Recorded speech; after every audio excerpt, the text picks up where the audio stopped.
It started with the sound of rain, soft at first, like someone drumming gently on the window. Mia opened her eyes and sighed. "Rain again," she muttered, pulling the blanket over her head.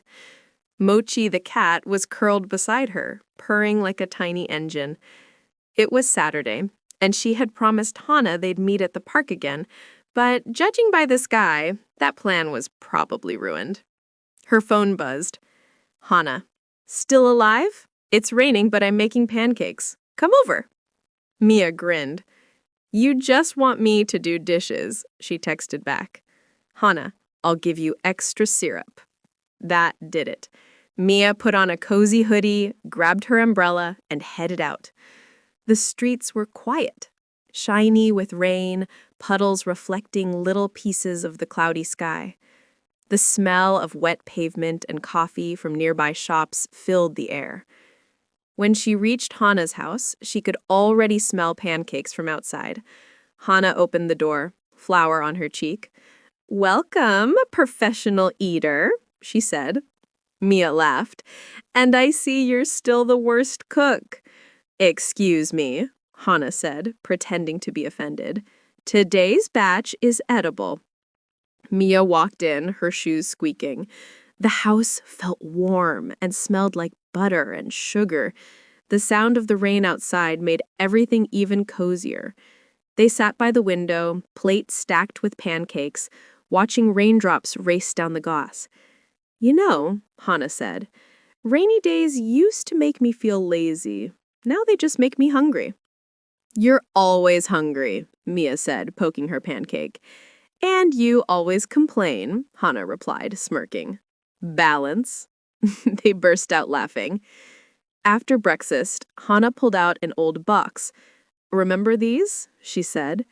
Inside were photo albums, stickers, and silly childhood things. They spent an hour looking through photos, ones from school, old festivals, and embarrassing selfies. "Look at this one," Mia said, showing a photo of Hana in a ridiculous costume. "Oh no," Hana groaned. "Delete it from existence." "Too late, I'm printing it," Mia said, giggling.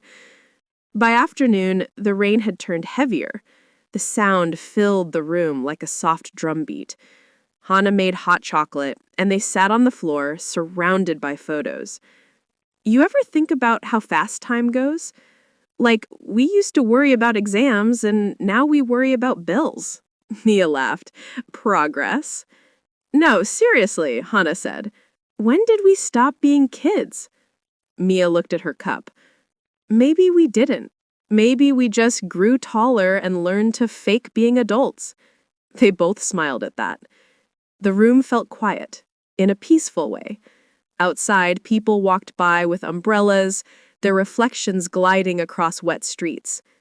"You know," Hana said suddenly, "we should make a time capsule." "What?" Mia said. "Like actually bury one?" "Yeah," Hana said. "With photos, letters, small things. We'll open it in 10 years. "That's kinda cute," Mia admitted. They spent the next hour picking things. A photo from the box, a small keychain, a movie ticket, a piece of ribbon, even one of Hana's old bracelets. Mia wrote a little note. "If you're reading this, I hope you still laugh this easily." Hana drew a small doodle of the two of them under an umbrella. They put everything in a tin box and sealed it with tape. "Where do we bury it?" Mia asked. "Not in the park," Hana said. "Someone might dig it up." "Then your backyard." "Perfect," Hana replied. They put on raincoats, grabbed umbrellas, and stepped outside. The rain had slowed to a drizzle, the world quiet and misty. They chose a spot under a tree and buried the box together, laughing as they got muddy. "Done," Hana said proudly. "We're basically historians now. Future us will thank us. Or laugh at us." Back inside, they dried off and sat by the window again, sipping hot chocolate. "What do you think we'll be like in 10 years?" Hana asked. "Rich and famous, obviously. Or maybe still sitting here, drinking chocolate, complaining about the weather." Hana smiled. Either way, I'm fine with it. They sat in comfortable silence for a while, just listening to the rain. It wasn't boring. It was warm, familiar, like home. When the sky began to clear, the rain stopped and the sun peeked out, turning the wet streets golden. Hana stood up. Let's go for a walk. Now? Mia said. We'll get soaked. Trust me, Hana said, grabbing her umbrella. The world smells better after rain. They walked down the street, puddles glistening like tiny mirrors. Kids were jumping in water, laughing. The air felt new and fresh.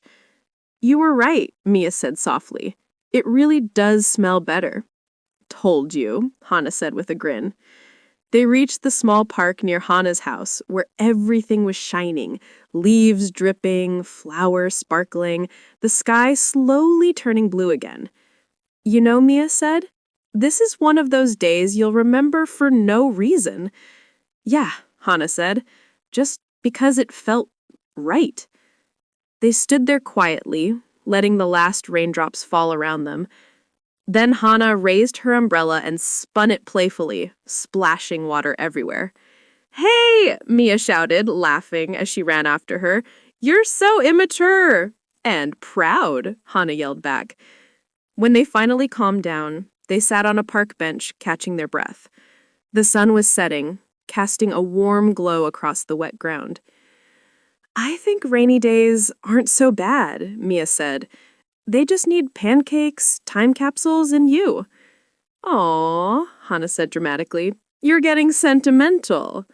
Don't ruin it, Mia said, rolling her eyes. Too late, Hana said, laughing.